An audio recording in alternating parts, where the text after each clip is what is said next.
இது ரியல்மியோட C11. இந்த தடவை C3க்கு அடுத்து டேரெக்டாக 11க்கு ஜம்ப் பண்ணிட்டாங்க. 8 ஜென்ரேஷன் தாவிருக்காங்க. ஸோ அந்தளவுக்கு இந்த ஃபோனில் என்ன இருக்குது. ஓகே, நேமிங் பற்றி நம்ம பெருசாக ரியல்மியை குறை சொல்ல முடியாது. ஏன்னா சம்மந்தமே இல்லாமல் திடீர்னு ஒரு செகண்ட் ஜென்ரேஷன் ப்ரோ ஃபோன் ரீசெண்டாக லான்ச் ஆச்சு. எந்த ஃபோனை பற்றி பேசுகிறேன்னு உங்களுக்கு கண்டிப்பாக தெரிஞ்சிருக்கும். எனிவே, நேமிங் பற்றி எல்லாம் விட்டுட்டு இப்போ இந்த வீடியோவில் இந்த Realme C11 என்ன இருக்குது முதல்ல அன்பாக்ஸ் பண்ணுவோம். அடுத்ததில் என்ன ஃபீச்சர்ஸ் எடுத்துகிட்டு வந்திருக்காங்க, இந்த ஃபோனில் என்ன ஆஃபர் பண்ணுறாங்க அப்படிங்கிறத பற்றி டீட்டெயில்டாக பார்ப்போம். ஹே guys, என் பேர் ஆஷ். நீங்கள் பார்த்துட்டு இருக்கிறது C4 Tech தமிழ். வீடியோ பிடிச்சிருந்துச்சுன்னா மறக்காமல் கீழே இருக்க தம்ஸ் அப் பட்டன், சப்ஸ்கிரைப், பெல் ஐகான்ஸ் அதெல்லாம் ப்ரெஸ் பண்ணுங்க. இப்போ நம்ம வீடியோக்கு போவோம்.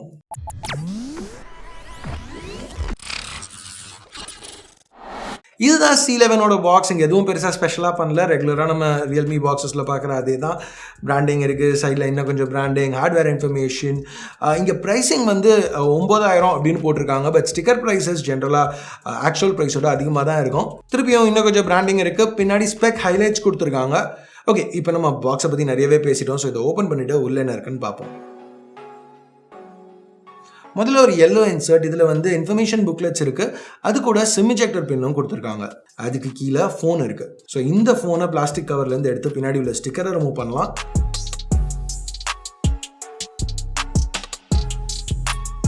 இந்த பேக்கை கம்ப்ளீட்டாக ரீடிசைன் பண்ணியிருக்காங்க. ஒரு டெக்ஸ்சர் இப்போ இதில் கொடுத்துருக்காங்க. ஓகே, இதை பற்றி நம்ம இன்னும் டீட்டெயில்டாக பேசுகிறதுக்கு முன்னாடி பாக்ஸில் வேறு என்ன இருக்குன்னு பார்ப்போம். ஒரு 10 வாட் சார்ஜர், அப்புறம் ஒரு மைக்ரோ USB கேபிள். என்ன தான் C3லேருந்து டேரெக்டாக C11க்கு ஜம்ப் ஆனாலும் இன்னமும் மைக்ரோ யூஎஸ்பியில் தான் இருக்காங்க. கண்டிப்பாக அது ஒரு நெகட்டிவ் தான். நான் ஏற்கனவே சொன்ன மாதிரி இங்கே பேக்கை டோட்டலாக ரீடிசைன் பண்ணிட்டாங்க. இங்கே ஒரு புது ஸ்கொயர் கேமரா பம்ப், அதுக்கு கீழே ரியல்மி பிராண்டிங் இப்போ ரொம்ப பெருசாக கொடுத்துருக்காங்க. ஃப்ராங்காக சொல்லணுன்னா எனக்கு அது பிடிக்கல. பிராண்டிங்கிறது ஜென்ரலாக மினிமலாக இருக்கணும். ஆனால் எனக்கு என்ன பிடிச்சிருக்குன்னு சொல்லணுன்னா இந்த மேட் ஃபினிஷ், இந்த டெக்ஸ்சர், இதில் கிரிப் கொஞ்சம் பெட்டராக இருக்குது. ஸ்மட்ஜஸும் இது ஈஸியாக பிக்கப் பண்ணுறது இல்லை. என்ன தான் மேட் ஃபினிஷ் கொடுத்துருந்தாலும் ரியல்மி பின்னாடி ஒரு கலர் ஷிஃப்ட் எடுத்துகிட்டு வந்திருக்காங்க. ஸோ பார்க்குறதுக்கு நல்லா இருக்குது. அந்த ஸ்மூத்தான ஸ்ட்ரிப் அந்த கேமரா மாடியூல்லேருந்து போகிறதும் கொஞ்சம் எலகெண்ட்டாக இருக்குது பார்க்குறதுக்கு. சைட்ஸில் இந்த மாதிரி ஆங்குலர் ஃபினிஷ் எடுத்துகிட்டு வந்திருக்காங்க. எடுத்தவொன்னே வந்து இதனால் யூஸ் பண்ணல அன்கம்ஃபர்டபுளாக இருக்குமோ அப்படின்னு நினச்சேன். ஏன்னா கையில் கொஞ்சம் அழுத்தம். பட் நான் யூஸ் பண்ண இந்த ஆங்குலர் எட்ஜ் இருக்கிறதுனால grip இன்னும் பெட்டராக இருக்குது. ஸோ பின்னாடி உள்ள இந்த டெக்ஸ்சர், சைடில் உள்ள இந்த ஆங்குலர் எட்ஜ் இதெல்லாம் சேர்த்து வரையில் இந்த ஃபோனில் grip ரொம்பவே நல்லா இருக்குது. அடுத்து வெயிட்னு பார்த்தீங்கன்னா இங்கே 196 கிராம் வெயிட் இருக்குது. இதுக்கு காரணம் உள்ள 5000 mAh பேட்டரி. மற்றபடி பிளேஸ்மெண்ட்ஸ்னு பார்க்கல பவர், வால்யூம் பட்டன்ஸ் ரெண்டுமே ரைட்டில் நல்லா கிளிக்கியாக இருக்குது. ஒரு ட்ரிபிள் கார்ட் ஸ்லாட் லெஃப்ட்டில், பாட்டமில் headphone jack, microphone, micro USB port, அப்புறம் ஸ்பீக்கர்.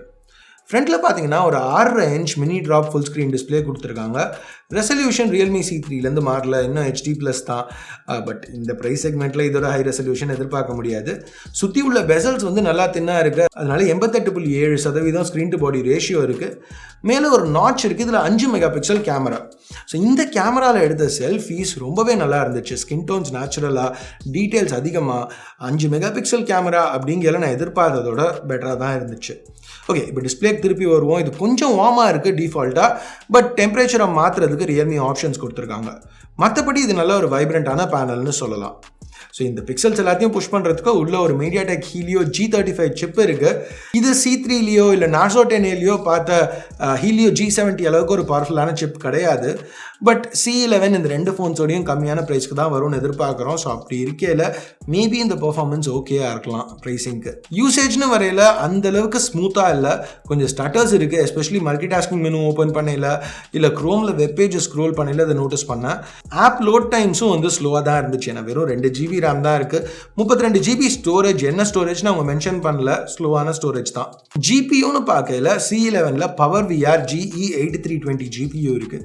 இது ரொம்ப பவர்ஃபுல்லான GPU கிடையாது. ஸோ உங்களுக்கு கேம்ஸ் விளையாடணும்னு நினச்சா கண்டிப்பாக அதை ரெக்கமெண்ட் பண்ண முடியாது. இங்கே ஒரு நல்ல விஷயம் என்னென்னா ரியல்மியோட கேம் ஸ்பேஸ் இந்த ஹார்ட்வேர்லேருந்து எவ்வளோ பர்ஃபார்மன்ஸ் புழிஞ்சு எடுக்க முடியுமோ அவ்வளோ பர்ஃபார்மன்ஸ் எடுக்குது. ஸோ ஓரளவுக்கு இங்கே கேமிங், இப்போ ரெகுலரான கேம்ஸ், கேஷுவல் கேம்ஸ்னு பார்த்தீங்கன்னா இதில் இன்னும் ரன் பண்ண முடியணும். ஹார்ட்வேர்னால வர லேக், ஃப்ரேம் ட்ராப்ஸ் இதெல்லாம் தவிர நார்மல் சாஃப்ட்வேர்னு பார்த்தீங்கன்னா ரியல்மி யூஐயோட பெர்ஃபார்மன்ஸ் நல்லா தான் இருந்துச்சு. இங்கே எல்லா ஃபீச்சர்ஸும் இன்க்ளூட் பண்ணியிருக்காங்க.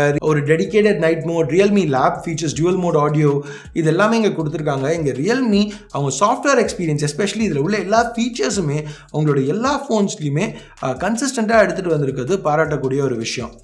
ரியல்மி இங்கே என்ன கார்னர்ஸ் கட் பண்ணியிருக்காங்கன்னு பார்த்தீங்கன்னா, இப்போது ஃபிங்கர் பிரிண்ட் ஸ்கேனர் இதில் கிடையாது, செகண்டரி மைக் இல்லை, ஹாப்டிக் ஃபீட்பேக் சொல்லிக்கிற மாதிரி இல்லை, அதாவது வைப்ரேஷன் ரொம்ப கம்மியாக தான் இருக்குது. பட் ஃபேஸ் அன்லாக் கொடுத்துருக்காங்க, அது நல்லா ஃபாஸ்ட்டாக இருந்துச்சு. பேட்டரின்னு பார்த்தீங்கன்னா 5000 mAh பேட்டரி இருக்குது. இந்த ஃபோனில் உள்ள ஹீலியோ G35 C3ல உள்ள G70 மாதிரியே ஒரு 12 nm சிப். ஸ்க்ரீன் சைஸும் அதே தான், ரெசல்யூஷனும் அதே தான். ஸோ முன்னாடி C3 யூஸ் பண்ண எக்ஸ்பீரியன்ஸ் வச்சு இங்கேயும் C11லையும் பேட்டரி லைஃப் ரொம்பவே நல்லா இருக்கும்னு எதிர்பார்க்குறேன். சார்ஜிங்னு வரையில் பழைய மைக்ரோ USB தான் இங்கே யூஸ் பண்ணியிருக்காங்க. ஸ்டாண்டர்டான 10 வாட் சார்ஜர் தான்.